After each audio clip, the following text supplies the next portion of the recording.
gosh. Look what we have. My new lemon bushes are here. Sage, you excited about the lemon bushes? Huh? Yeah? Okay. Let's check them out. They're going right here in these pots. Yeah, boy. I've been waiting on these bad babies. Ain't that right, Sage? Alright, guys. I got them potted, planted, ready to go. I put them in pots this year because the frost keeps taking my citrus trees. So when it gets cold, these bad boys going in the house.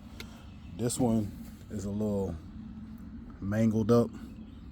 FedEx didn't treat my plant properly. It was turned over upside down.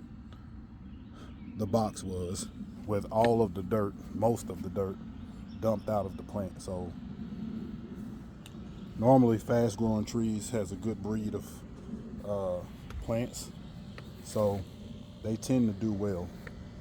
I haven't had any, I don't think I've ever had any of them that's ever died, but I keep y'all posted. Myer lemon bush. What do you think, Sage? Yeah? Sage approved? Huh? Yep.